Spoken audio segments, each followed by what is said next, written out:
I look forward to it. It's the system, the way I really love to play, being involved with the bigs, doing all the passing like the early days of Sacramento. So it should be definitely looking forward to it.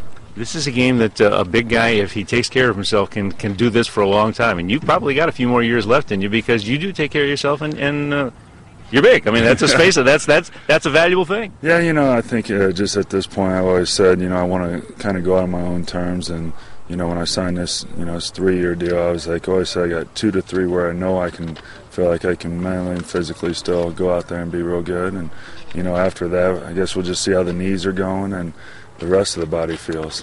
When do you think that, when you get there, you mentioned that you want to get yourself in a little bit better shape than anticipated because you anticipate some more minutes, but Yao is going to be apparently a little good. How will that work as the season goes on? I know you're going to get some considerable minutes early, but what about later? I think it's going to be the same with Rick. I know he knows I trust his coaching, and I feel like he trusts me out on the court of knowing, what he wants to do. So, we already had talked about there's going to be times when we'll play with Yao. I mean, Scola, played his butts off last year. We got a young guy, Jordan Hill. So, at this point in my career, it doesn't really matter about, stats or anything for me. And just, whatever we want to do to try to win games. I feel like, the West, you got the Lakers. But other than that, there's a lot of good opportunities out there.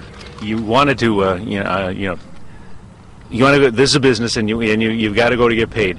But something was happening in Chicago. I think if that had been worked out, you'd have enjoyed that, wouldn't you? Yeah, I mean, it just kind of came tough spot. I mean, they're still talking about trading Joakim Noah now, and, for Carmelo, you hear that. So, it was fun up there. Definitely enjoy it. I mean, the team's completely changed with, coaching and, a lot of roster change. We've got Utah of the East now up there. So I mean, I think, it's just one of those things came down, I want to be there and just, it wasn't the right, right exact fit and everything. And, Houston, somewhere I've taught for a couple of years of trying to get to.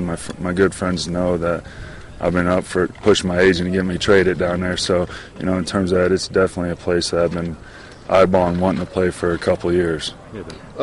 Brad, as an NBA guy, it had to be gratifying to see the Team USA win the FIBA Worlds over the weekend. That was a team that didn't get a lot of publicity going into it, but played very well together. The thing I've learned in those contests is you got to have, a team that's, able to guard certain things, obviously, right. And able to do certain things offensively, but most important, just finally truly come together. I think, we had a little disparity 4 years, not much, but, in the first one I played in over in Japan. But, those guys, you could kind of tell they went really, really, really young guys, still on their first contract for the most part. And, so you have that, enthusiasm, and you could see that the way they play. And obviously I'm a big D-Rose fan, and Kevin Durant's going to be a big stud for a long time in this league. Kind of bodes well for the future of this league that you had so many of those young players from the NBA that played so well together in the Worlds, I would think. And I think they started to realize that, these international teams, they play together for a long time, and, it's a different game, and there's a lot of, you try to throw a team together and you just can't get the backdoor cuts, the little things that all these international teams have been doing. So I think people, it's good to see that we're starting to realize, like, we got to step our game up to, we start the game, so, it's nice to win those. I need one other thing from you. I do too. Okay, what? Well, Brett, I apologize. My audio took a serious dive there. I don't know what I said. I don't know. But I don't know.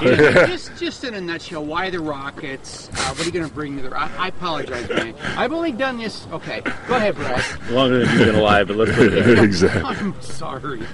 Just why the Rockets? Gotcha. What are you going to bring to the team? Obviously picked Houston, Coach Adelman from my Sacramento days, and Yao's going to be on a minute restriction early, so they kind of told me to play a few more minutes, and a couple young guys down there, and just try to be a good veteran leadership presence around there. And obviously I understand the system, so kind of teach the guys and get them going the right way. Would you like to stay in Chicago? Would you like to stay there? Yeah, I know. I was waiting for my cart to go by. It's gas powered. It's loud. Obviously, the Chicago situation, I enjoyed it, but there's just a lot of changes, personnel, coaching, and it just was one of those things that just wasn't the exact right fit. At this time when Houston's a place I've been wanting to go for a couple different years. But you're healthy. You got a good, 3, 4, 5 years? Well, we're going to see. I said 2 to 3, where I feel real comfortable about knowing that I can do that, and then see how the knees feel and the rest of the body.